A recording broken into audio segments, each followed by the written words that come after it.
Welcome. We'll be starting at 7 as usual.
Hi everybody, welcome to StashBlaster Quilts. My name is Maria Spatelnik and I'm here to help you make more quilts in less time with less stress. So, I am a professional organizer by trade and I usually start these with the tip of the day. And the tip of the day has to deal with that stress. Today has been one of those days. There is absolutely nothing I attempted today that went the way it was supposed to. Nothing. Right down to getting ready and up here for this live stream, I wound up having to take multiple trips up and down the stairs to get all of the things that I needed when it could have been done in one. It's just been one of those days when my brain is spinning. It's not giving me what I need. And so I'm fighting against my own brain. It happens to all of us.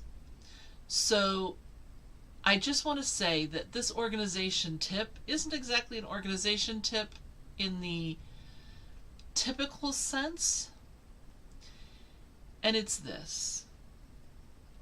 Know when your efforts will not be worth the effort. Okay? On a day like today, I know that although I have tasks that I would love to be doing, it's one of those nothing is going right days, and I'm just going to frustrate myself even more. It's the kind of a day that if I wanted to organize a drawer and I opened it, it would crash to the floor and break into a million pieces, and now I have a drawer to fix. It's okay to say today is not happening. You do not have to be 100% on the ball every day.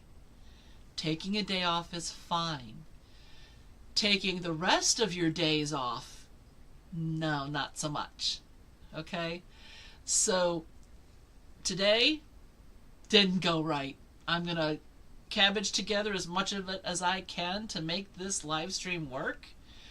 But it's not going to be what I had envisioned exactly. It's close enough. And some days close enough just has to do. And I'm not going to beat myself up about it not being the way I had originally intended. However, tomorrow is a new day. And so I will be getting up in the morning and going to do the things that I need to do and giving it my best shot.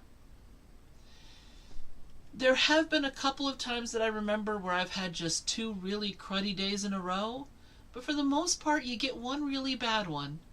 And then you have some days that might not be great, but you can still accomplish what you need to. Still work those days. But you also get days where it's like everything turns to gold. Everything I touch works perfectly. It takes less time than I anticipated and I set aside for this task. I'm actually ahead of the game. I am prepping stuff for tomorrow. So I'm ahead of the game for tomorrow too. So you get the good days, but occasionally you get the bad. So you just need to let it roll. Take a deep breath. Say, okay, today's not my day. And start again fresh tomorrow. So that's my tip. And it works whether it's a business project or whether it's a quilting project or it's an organizing project. Okay? So let me update you on what's going on. I am still working in the field way too much. So this muscle right here, I can actually feel my heartbeat on both sides in my thumb. This is bad. And in fact, at different times it'll actually come up through here too. The pain will come up through here. So I have not been doing any hand sewing, and I really haven't been doing much machine sewing either. I can't, even doing something simple like trying to pull up a zipper can be painful. So I am actually going to give my thumbs some rest.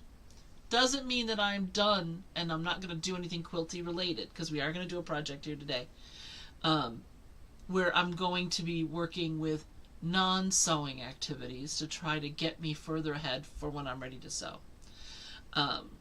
But that's just the way that goes. So the flower quilt has not improved. The StashBlaster quilts are sitting waiting, the flimsies. So, for those of you who don't know, A flimsy is when you have sewn the top of a quilt together, but you haven't quilted the layers together. So it's not a quilted piece yet. And I have some extra pieces from doing the king size quilt that I have already prepped out into smaller quilts for charity. Those are about 80% sewn. And so, you know, I made some progress, but I can only sew on the machine for about 5 minutes before I start to feel it. So I'm stopping before I damage myself anymore. So what does this mean? It means that the 2-year schedule that I put for doing the flower quilt is, I was actually ahead. I am no longer ahead, and I am likely to be behind. It's likely going to take me longer than the 2 years I had planned, for a couple of reasons. Number one, I have got to heal. And number two, I do have the wedding quilt. Now, the wedding quilt, but by the way, the wedding itself went beautifully. I am super happy. It'll be, that was February 16th, so we're a couple of weeks past, a couple of weeks and some days, and so I'm very, very happy with that. And I have started doing some of the prep work for the wedding quilt. I've done the design roughly, and I'm going to talk to you more about that because that's the major thing we're going to do today. But it's one of those things where I could have done it a simple, clean, easy way, and that's not how I'm going to do it. I had first been looking at a simple block that would be the high for the day with a randomly cut strip for the low for the day. And the idea is that I would have had 10 fabrics, each with a 10-degree color range, mostly in the pink, purple pinks to orange yellows, you know, in that frame, because that's, orange is my son's favorite color, pink is his bride's favorite color. And it's going to be very clean and very simple, and I'd be able to sew 30-40 blocks in a day without a problem. And I had seen more complex quilts for temperature quilts out there, and I was like, well, that looks like a lot of work, and that looks like too much, da-da-da-da. I actually created something way more complex than anything I've seen anywhere. So, yes, Maria is your hopefully favorite insane quilter.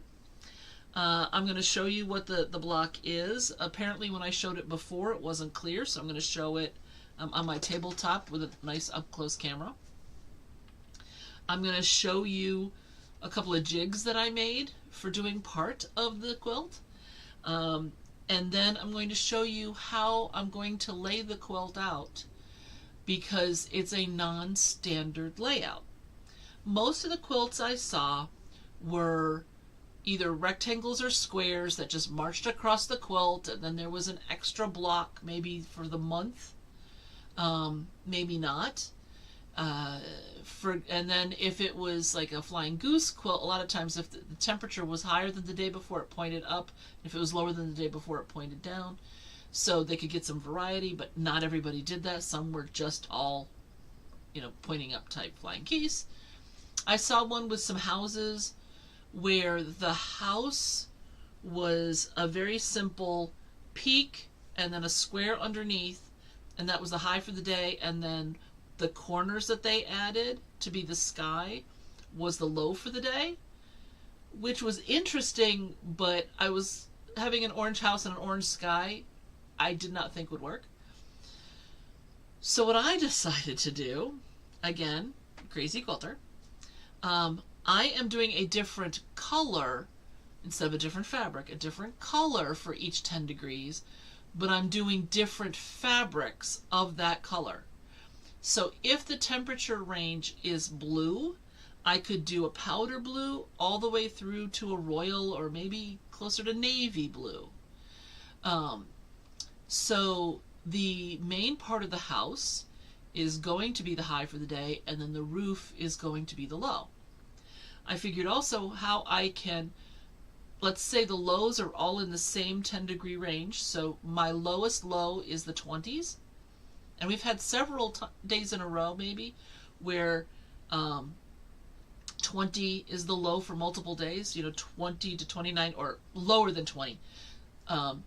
So if that's the case, I can put a whole bunch of houses together with one roof and it turns it into a townhouse. So I've been thinking about things like that to make a little bit more variety in my quilt. And I didn't want the straight lines. So what I needed to do was, first I had to calculate the size of my quilt. And I have gotten several questions on email about this. So I'm going to walk you through how I'm designing this quilt from the very beginning. So I'm just getting out a pad of paper here. I'm going to switch cameras. Oops, come here. Okay, so here's my paper. So the first thing I did was I went online, and well, first I asked the kids how big their bed was, and they have a queen size bed. So the mattress itself is 60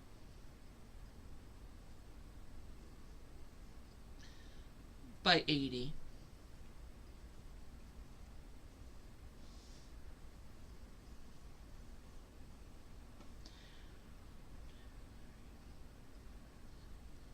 That is the standard size for a queen size mattress. These are not the standard quilt sizes. Okay? So this is different. So this is 60 and this is 80. I don't want my design to fall off the bed and go down the sides. So that's why I start with the mattress size. Now, I am going to add sashing so that it's going to go down on both sides and the bottom.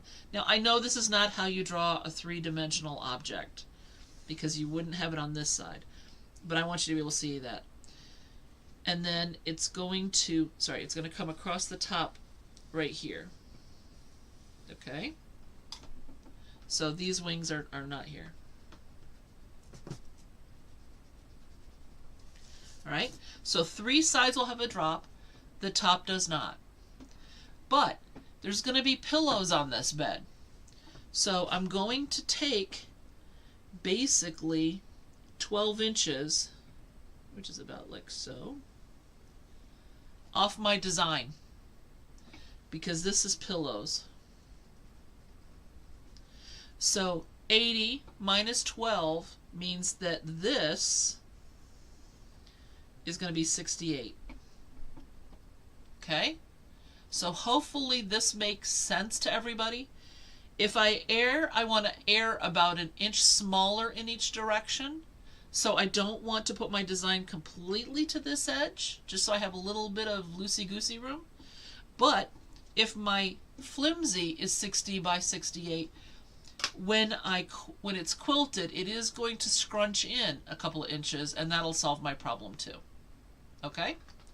So why is this not focusing the right place? Sometimes, there we go. All right. So my houses are going to finish at 2 inches. These are tiny little houses. But could I just do the simple house that I was telling you about? No. I went much more complex. This is what my houses are going to look like. So my roof is going to be my low temperature, and then the house color is going to be the high for the day. These pieces here that look white are all going to be green. Because of my design, I need to have flexibility, so they're all going to be the same color. Exactly the same fabric, I should say. The doors are going to be a different color. I don't know what color any particular house is going to have, but it's going to be a different color, and there's a white 1/4 inch by 1/2 inch finished block here. This is for the date. So I've started making them. Their wedding was on February 16th. So the first house the house number is 216, 217, etc. until I get to February 28th. And then I started writing February 29th, and I'm like, nope, not this year. So then 301 is going to be March 1st. Okay? So this is how I did it. I was very nervous about making sure that this number is in the correct place so that when it is sewn, because this is 3/4 of an inch by 1 inch this way, I only want 1/4 of an inch to show here. I didn't want to have it stitched so that I sewed over the number. I also, being the worrywart that I am, I did not want to take a chance on inking in numbers after the quilt was sewn together, because I would mess up like I did with 229, and I would make some sort of a writing mistake and mess the whole thing up. Okay? So, I started off with the first slip here, actually putting registration marks for where it could go, and then I realized I was being an idiot. There was a much easier way to do this. So this is what I did. I got a box from a toothpaste tube, and I cut the sides off. Now, I have strips like this that are 1 inch wide that were already in my stash. And so I just marked 3/4 of an inch all the way up. In this case, it was a 1.5 inch strip, so I marked down the middle and did it in 1 inch blocks the other way. So I made 2 jigs. This is for the 1 inch.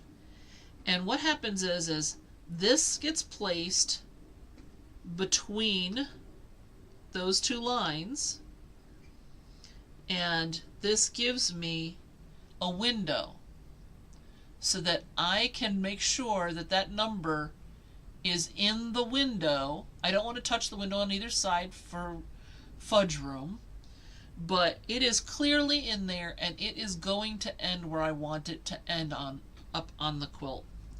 So I did one for the 1 inch wide that I made. I also did one, here it is, if it was 3/4 of an inch wide. So I could have made this smaller, but I like having the little extra pieces to be able to maneuver things around. I could have used this one and lined it up, but in this particular case I used this one.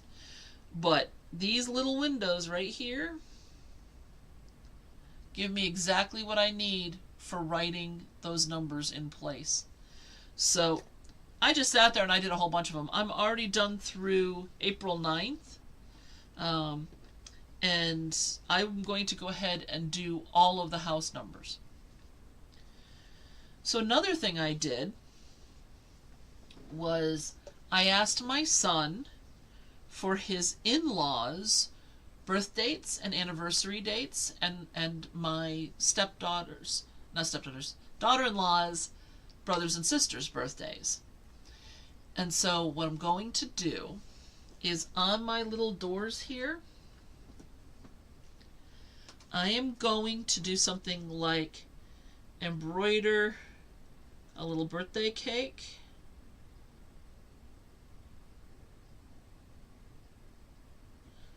For birthdays, maybe. I'm probably going to just do 2 rings for anniversary dates. But I can also do things like maybe put in a pumpkin for Halloween. That's hard to see here, but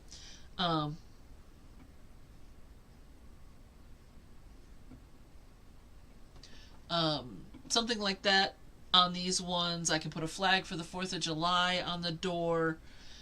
Obviously, this is 1/2 inch wide and 1 inch tall. Detail is not going to happen. This is not going to be beautiful embroidery, but it will be a calendar of events for this year, which is why February only has 28 days, because their first year of marriage, February only has 28 days. So I'll be able to put some of these little touches on. Those will get added once the houses are sewn together. I had considered making like all of the special doors white, so I could put them all in a hoop and just sew the doors, and do all of those embroideries and then sew them into the quilts. But I think instead, because I want to have a wide variety of door colors, just for more color in the quilt, I may decide not to do that. But it would be another way to make those doors pop, though. So haven't fully decided. We haven't had a birthday yet. My daughter-in-law's birthday is actually the day before they got married, so I've got almost a year before I need to do hers. But that's one of those things where it's like, okay, let's do a few little things. Most of the houses are not going to have that. Each of these houses is going to take long enough to sew together that that's why 90% of them are going to just be plain. But having a dozen specialty doors, you know, like a wreath or something for a holiday, I think would be fun. So I can add as many of those as I want. So in designing this, how big do I make the house? Why did I make them 2 inches? I could have made each block 3.5 inches and it would have fit on the open part of the queen bed that I wanted to fill. Definitely could have done that. Could have put the date on it, could have done all of those things. Why am I doing 2 inches? Because I don't want them all just right next to each other and then top to bottom. I want room to breathe. I want to turn this into a town.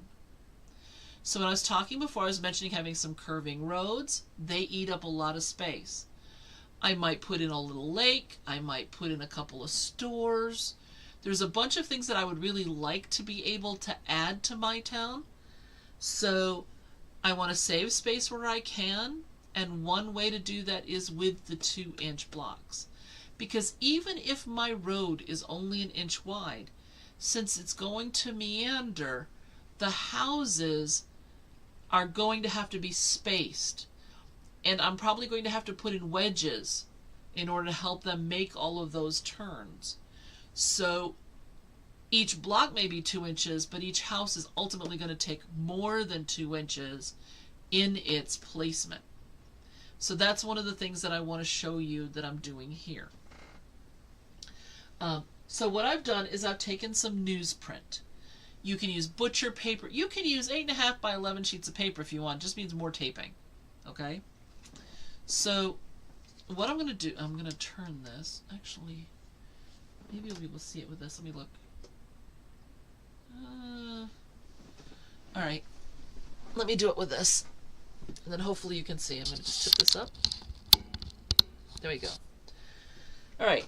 So what I did was I taped up newsprint to be 60 inches wide here. It's actually 60 inches long as well, so I need to add an 8-inch strip on the bottom when I get there. I'm not going to get there today. Okay? So, I know that I want a center road. Okay? Because I want February 16th on this side, and I'm going to want a February 16th on that side, because I want to also do their first anniversary temperature house. Okay? So, if this is approximately the center, and because the roads are curvy, it doesn't have to be perfect, I'm going to start a road here.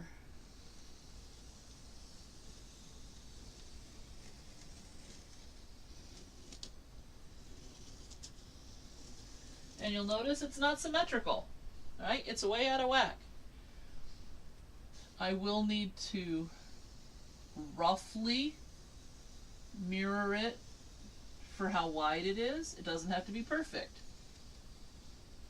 All right? That perfection and how wide it is will come in later. Because what I want to do is I want to make the houses and put them on streets and then I will put in the road, and that's going to cover up a lot of sins. Okay, now this is actually wider than it should be, to be honest with you, and I don't know if, actually, if I do this, can you see it better? Hold on. I know it's in pencil, that doesn't help either.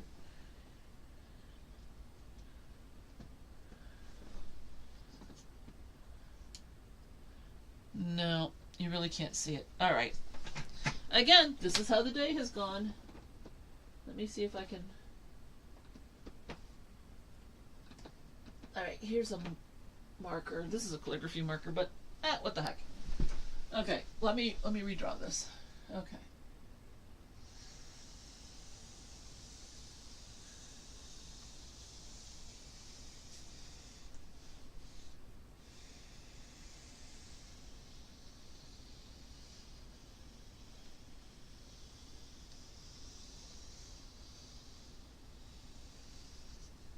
Okay, I'm not going all the way to the bottom, but that's fine. And it looks like you can see, barely, but you can see. Okay, so, other half of my road. Because that just needs to be kind of close. Because what I'm doing is I'm just going to position my houses using this paper pattern and decide what I like. I started doing this in pencil because I would normally ink in my final placement, but in this case you wouldn't be able to see it at all. Okay, can you see the top here? Here we go. Okay, so here's my main central road. Now I'm going to take a road off up here.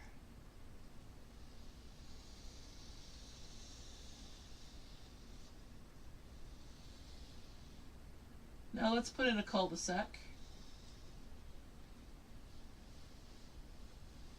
And maybe a branching road down this way.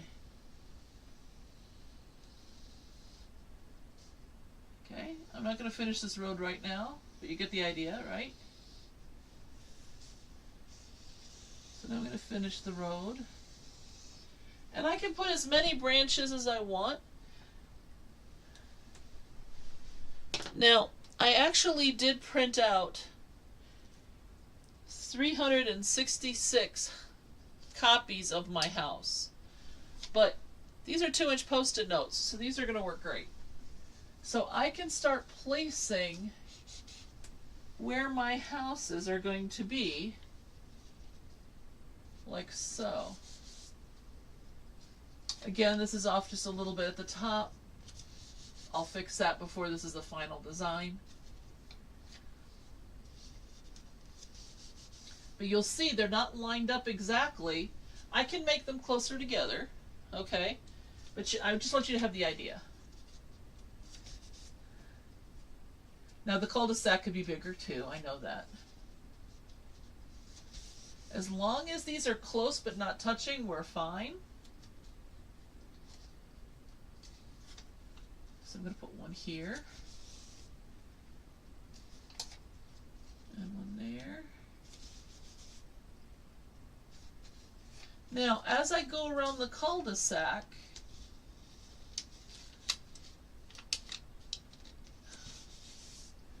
my roofs are going to face away, right? Because my doors are all going to face the road. So it's going to allow for some interesting roof lines and things. So this again is going to be another down one. So you can see, obviously, as part of this design, these roads are too close together. Okay? So I can come back in and say, okay, let's take this road down like so.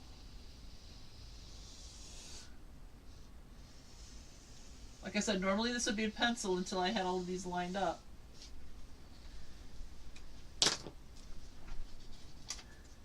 And now I'm going to start going down my new road. Okay? Now, I can spin off of here and have some come up this way. I want to fill this whole space. But now you can see why I need that extra space that the 2-inch blocks give me that a 3.5 wouldn't. But in the middle here, maybe I'll have a small lake. I have extra space here. Maybe I'll put in a little swing set. You know, like a little park in the backyard or trampoline or something like that. So I can do a lot with my negative space when I have it like this. So the first thing, oh yeah, this is all tipped up. So let me move you back down here. Okay. So one of the first things that I'm going to need to do is make this paper the correct size, lay out the squares, then I'll draw in my final roads. This is just an original guideline. Once that's done and I have my final design, then I will take my little houses and I will tape them onto my pattern. So they'll be more permanent than these stickies, because these I can move around however I want until I get the right balance and things and what other things I want to put in there. Townhouses I know are going to save me a little bit of space because, hold on here, let me show you on this. First of all, let me change this so that you don't get seasick, if I can. Okay, things are falling off my table, but we don't care about that, right? Okay. So if I'm doing the townhouse, what I'm going to do, instead of having this green here, I'll be able to say, okay,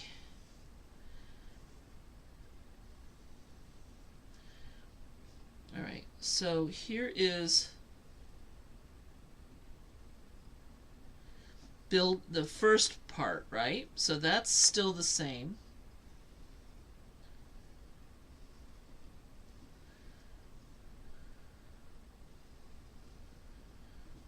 Okay, and here's my number.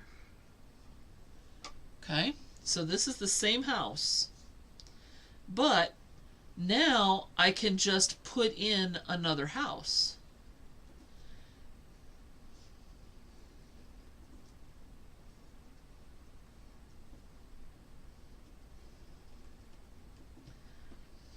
Let's say that there's 3 days with the same low temperature in a row.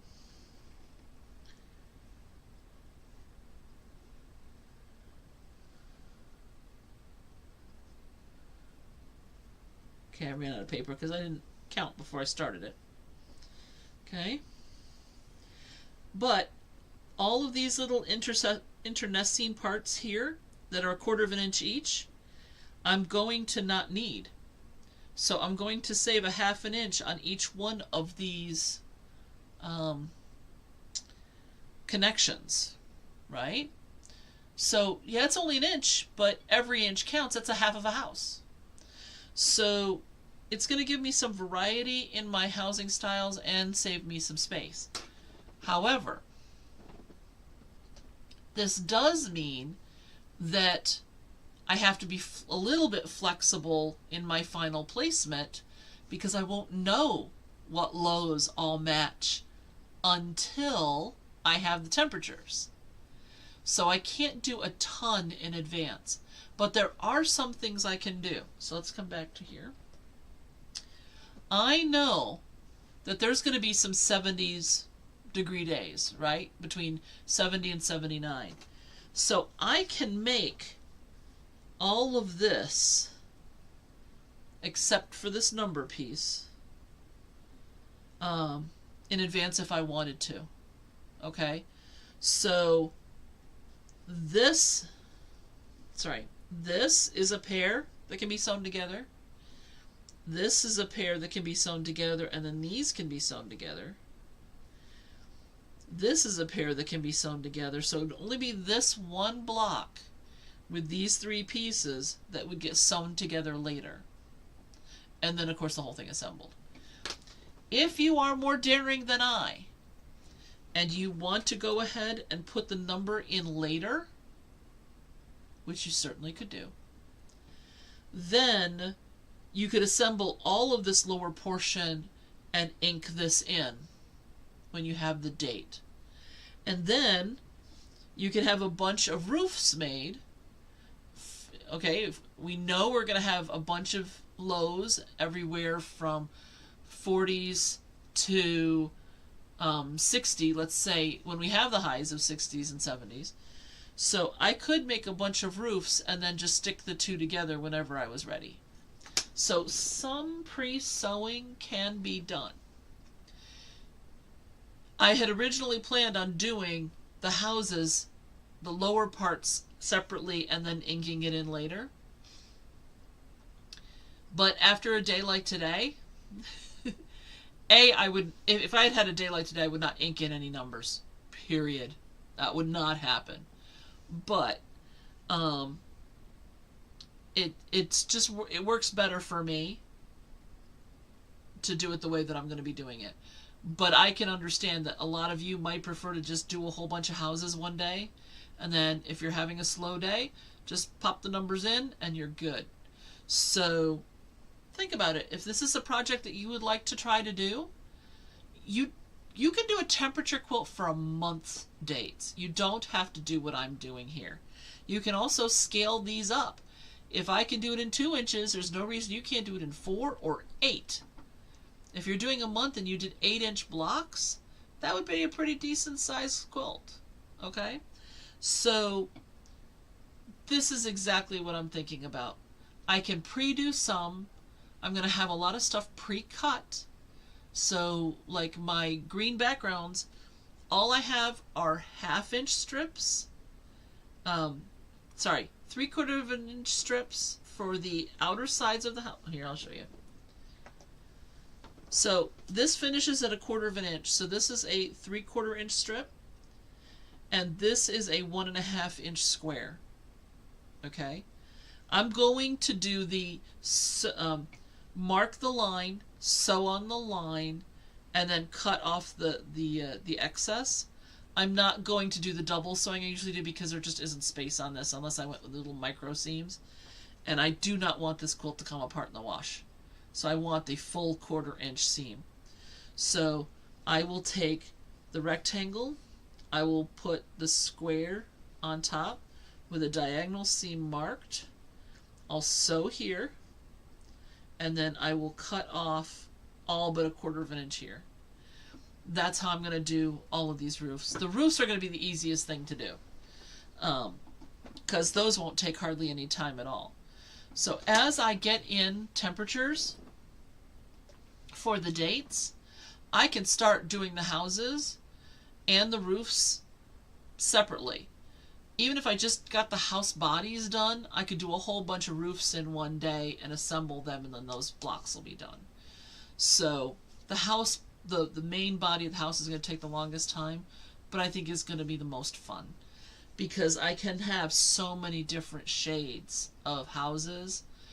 You're still going to get some bubbles where there's going to be a lot of blue houses and there's going to be a lot of green houses, and then there'll be a couple of red houses, like you do with most temperature quilts, but it's not just going to be the one color, so I think it'll have a little bit more interest. It's possible I am completely wrong about this. It is possible the kids are going to hate it. There's no way to know. My son doesn't want to know anything about this other than, answering my questions. But I do think that they will like it, and I think they'll like the little extra spicy touches that are going in. So that's what I'm doing at this point. How am I going to track all of this? Okay? And I can just hear some of you saying this. That's a lot of little slips that are going to get lost. Yes, could happen.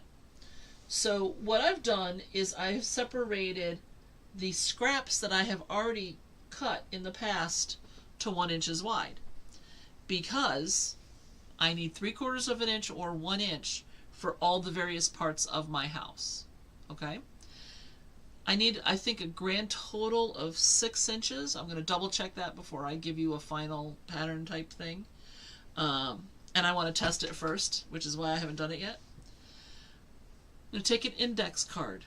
I'm going to take the house material and the door, and I'm going to use a binder clip, one of these little micro binder clips that I have, and I'm going to clip it onto the index card together.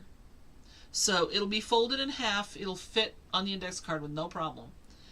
Once I have dates, and I know what I need for that date, I have the added advantage of I already know where it's going to go because I have my little numbers, right?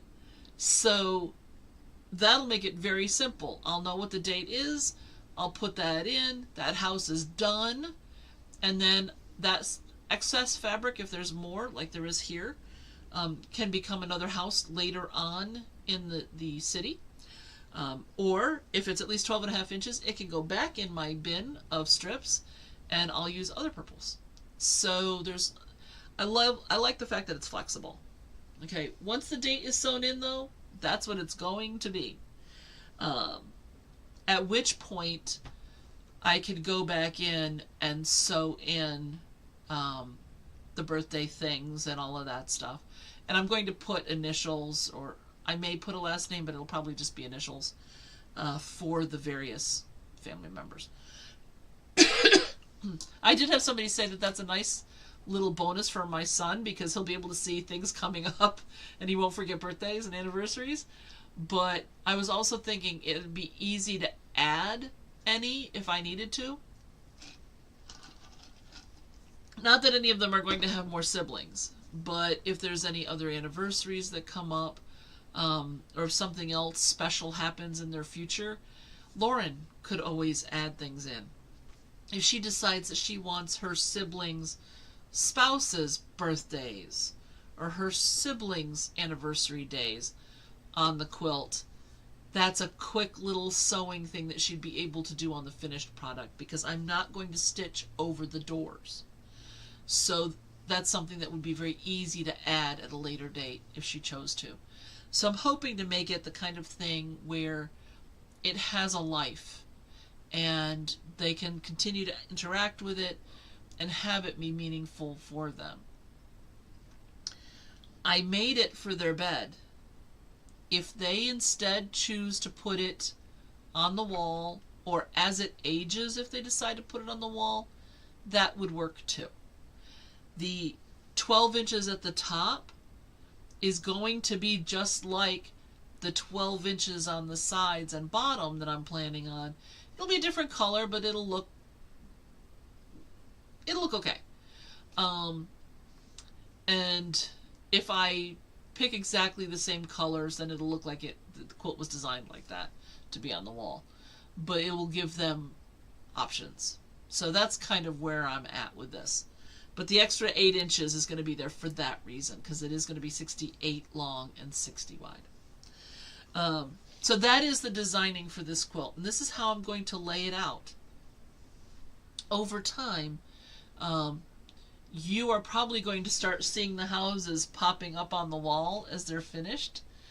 They won't be in their final positions, but they'll be, you'll get to see all the different colors as they happen. And then what'll happen is when I am, here, let's do this with a color you might be able to see a little bit better.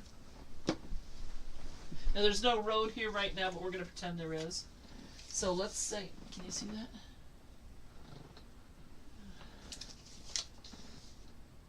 Okay. There we go. Since they're going to be curved, I don't know why, but that blue just didn't seem to fit as well. Since my roads are going to be curved, the block includes that first green piece. I will be able to cut in the wedges.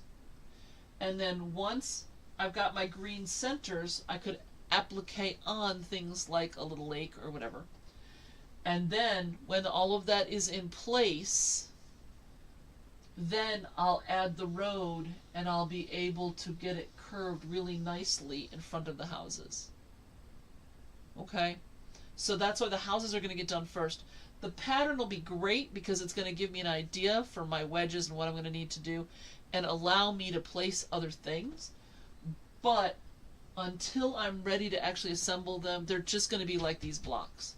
which also gives me the option of changing the pattern if I don't like how it balances out with the colors or whatever. Then what I'm going to do is, so we're going to start at the very top in the center. That's going to start with February 16th. That's wedding day the wedding day. And so it's going to come down this left side and then up the other side, so that February 16th is going to end up right next to it because it's the 1-year anniversary. I had originally thought about putting like a cul-de-sac at the top and putting both there, but that would be really odd looking to have two 16s next door to each other. I thought about A and B, but it's like, no. I thought about one giant mansion, 2024, 2025, 2026, or 25, 26. I've had a bunch of thoughts with that, and I can still change it. So if you have any suggestions, if you think that I should do like one bigger house and have the house number be 25, 26, I would consider doing that, and I would do a bigger house. I am planning on incorporating Pokemon into the quilt. I'm thinking about doing maybe a Pokemon training center as one of those bonus buildings that I talked about. I do not believe that I'm going to have Pokemon running around in my town. This is not Pokemon Go, where you go and you hunt them down. But I am thinking about putting a couple of Pokemon things. I'm also thinking that some of my other little bonus buildings might be things like, if Jonathan goes and judges at a tournament, maybe doing something for that, a billboard or a travel agency for that city. So, maybe if they go to Hawaii, there'll be a Hawaii-themed restaurant or billboard or something for that trip that they took. So if they take trips, Pokemon-related or otherwise, I think that might be a fun little addition as well to the quilt. But it's all going to come down to how is this going to work in terms of my spacing, which is why I have to make sure that the 366 houses fit first. Then I can look and see what else there's going to be. And then I am going to be asking all of you later to give me street names that are marriage related. So I already know things like love, temperance, tolerance, friendship. Those kinds of things are going to be some of my street names. But I don't know how many streets I'm going to have yet. I'll know that once I finish laying out the basic design. And so I will be taking votes for some of the street names. So you can be prepared for that in the future. If at any point you think of some street names that you think would be particularly good, you can email them to me. I don't have my email up right now, again, because of how this day has gone. But you can email me at mail, M-A-I-L, at StashBlasterQuilts.com. And so, anything you'd like to add, any suggestions, they will be very appreciated. But I did consider putting in some actual Pokemon, but given the size of the houses, without making them completely out of scale, I don't know that I have that kind of embroidery skill. So I really don't want to commit to something like that. I can stitch a pumpkin, because that's basically a circle with some lines on it when we're down to a 1/4 of an inch size pumpkin. But when we start talking about characters, there's a lot more involved with that. So I don't think I can really do much of that. But you never know. Maybe I'm more talented than I thought, and if I give it a try, it'll work. We'll find out as the year progresses. But the most important thing is for me to get these houses done as I can, because of course I can't do them until I have temperatures. But to get the houses done and placed, and then add on a bunch of this other stuff. I would anticipate, since I cannot do the last house until after February 16th of next year, um, that it's going to take me at least 6 months past that to get all the houses in and to get it quilted. And I do not believe I'm going to be quilting this myself. While it would be possible, I am probably paying a long armer to quilt it for me, because this is going to be one heck of a custom quilt. So I think that that's probably how that's going to go. And so then it'll depend on how long it takes them to get it quilted before I can give it to the kids. So could be their second anniversary before they get it. At this point, I don't know.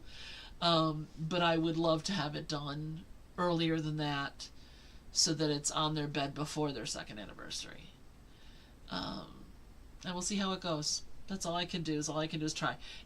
But that is why the flower quilt is definitely going to be longer than the 2 years.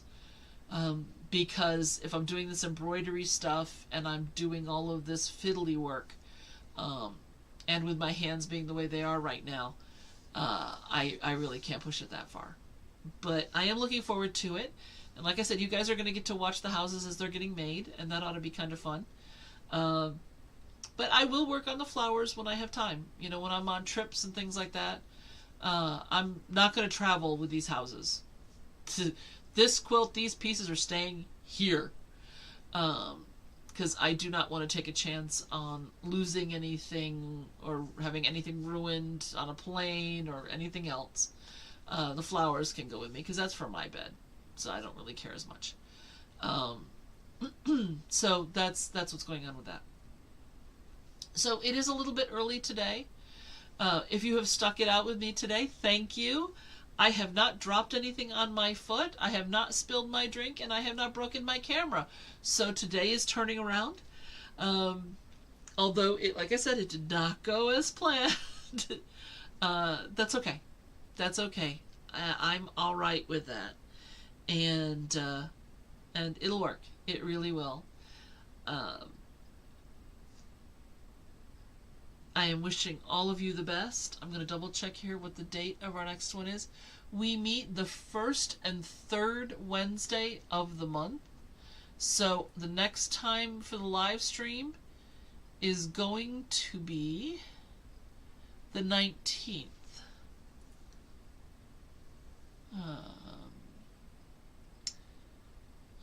And I'm going to be coming from another. I have an event that night. Ooh.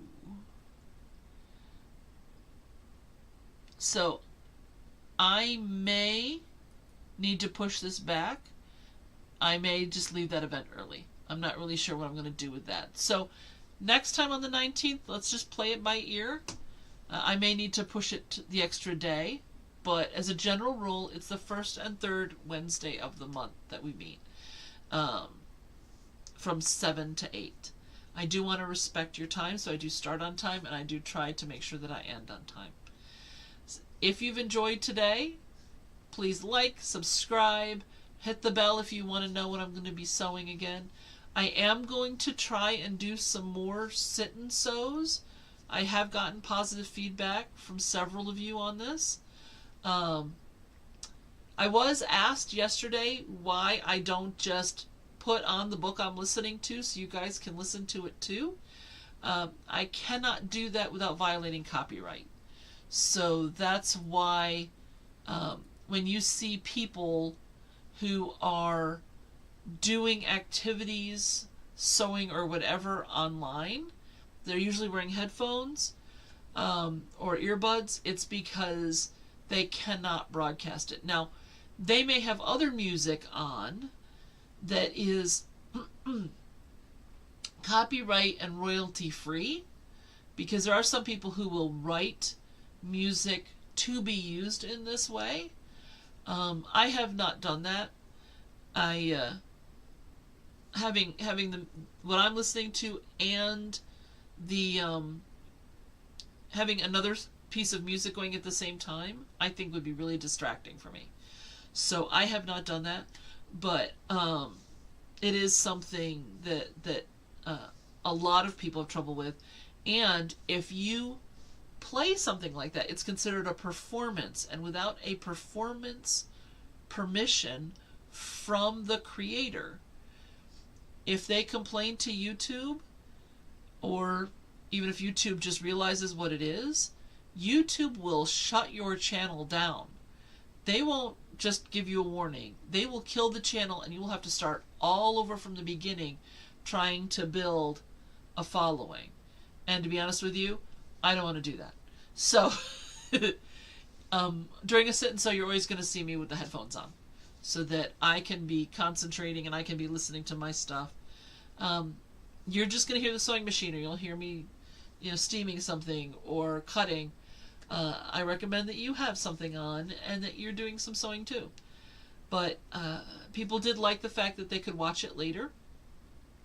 I didn't get any comments while I was sewing, but if you happen to come on when I'm on, you're welcome to chat with me in the chat. Excuse me. I still have the stinking cough. Oh, and I could have it for the rest of the year the way it's going. So, yay. Anyway, I hope you all have a great couple of weeks. Hopefully, I will have some improvement by then, and I can do some sewing with you.